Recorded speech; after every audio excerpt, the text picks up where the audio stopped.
1886 को हमारे मजदूर भाई इकट्ठा नहीं लड़े होते, उन्होंने अपनी शहादत नहीं दी होती, तो ये दिन हमें देखने को नहीं मिलता साथियों। 1 मई यह जो कामगार दिन हम मनाते हैं, हम कोयला कामगार NCW 3 से 1 मई छुट्टी जो जाहिर की गई वो NCW 3 1/1/1983 से 31/12/1986 तक जो 4 साल का वेज बोर्ड हमें मिला था, उस समय से 1 मई कामगार दिन की छुट्टी हमें मिल रही है। लेकिन सिर्फ छुट्टी मनाना यही हमारा मकसद नहीं है साथियों। जो सुख सुविधाएं हमें आज मिली है उसे बरकरार रखना आपकी और हमारी जिम्मेदारी है साथियों। एक शायरी के तौर पे अगर कहना चाहूँ, जो पानी से नहाता है वो लिबास बदलता है, जो पानी से नहाता है वो लिबास बदलता है, और जो खून पसीने से नहाता है वो इतिहास बनाता है।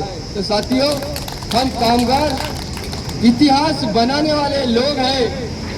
इसलिए मैं कहना चाहता हूँ कि जो हमारे पूर्वजों ने संघर्ष करके जो हासिल किया है उसे बरकरार रखना हमारी जिम्मेदारी है।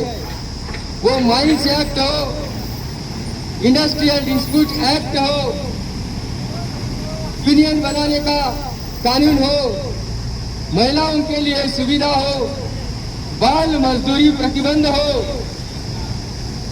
बोनस एक्ट हो, ये सारे जो कानून पारित हुए, इसकी एक ही वजह है, 1 मई 1886 को जो बर्बरता पूर्व कामगारों के ऊपर लाठीचार्ज और गोलियां चलाई गई, जिसमें कई कामगार शहीद हुए, उस बदौलत हमें 8 घंटे काम, 8 घंटे आराम और 8 घंटे नींद, 24 घंटे का जो डिस्ट्रीब्यूशन हुआ वो उनकी बदौलत हुआ है। आज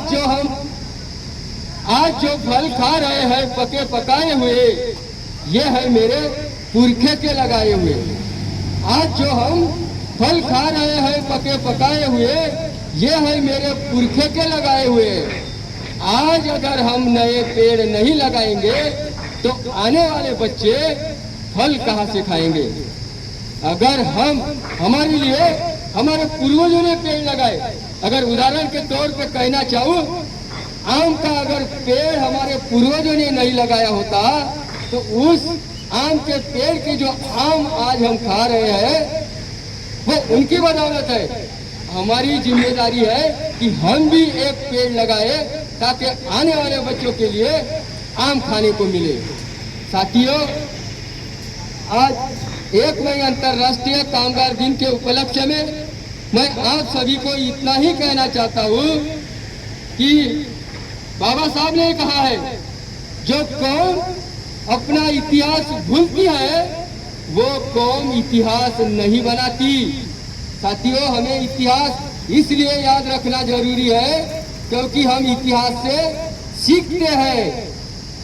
वही दिन फिर से इतिहास अपने आप को दोहराने जा रहा है। साथियों, पहले जो कामगारों के ऊपर अत्याचार होते थे वो अभी 1 अप्रैल 2026 से लेबर कोड लागू हो चुके हैं।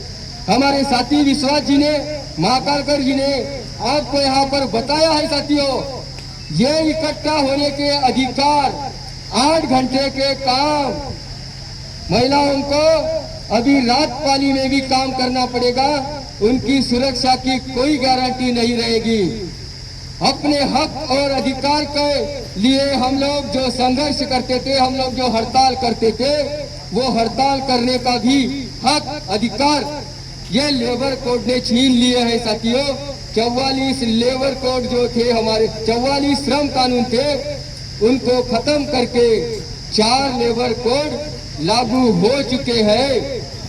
आने वाले दिनों में उसके परिणाम हम सबको भुगतने पड़ेंगे। साथियों, इसलिए मैं फिर एक बार आपसे कहना चाहता हूँ कि जो हमारे पूर्वजों ने सहा है वो अगर परिस्थिति नहीं आने देना चाहते हैं तो हमें सभी संगठन को एक होकर, हम कामगार हैं, हमारी कामगारों की लड़ाई कामगारों को लड़नी है साथियों। किसानों ने इस भारत सरकार को झुकाया है, कामगार भी झुकाने की ताकत रखते हैं, सिर्फ इकट्ठा होने की जरूरत है साथियों। तो मैं फिर एक बार आप सभी से इतनी गुजारिश करना चाहता हूँ कि आने वाले दिन अच्छे नहीं हैं, सिर्फ बताया गया कि अच्छे दिन आने वाले हैं, लेकिन अच्छे दिन साथियों आए नहीं, खराब दिनों से हम गुजर रहे हैं।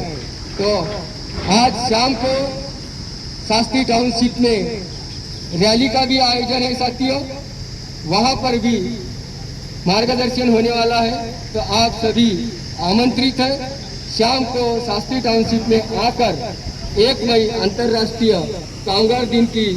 कामगार दिन में सम्मिलित होकर अपने हक और अधिकार की लड़ाई के लिए आप सजग रहेंगे। इतना ही कहकर मैं मेरे वाणी को विराम देता हूँ। धन्यवाद साथियों।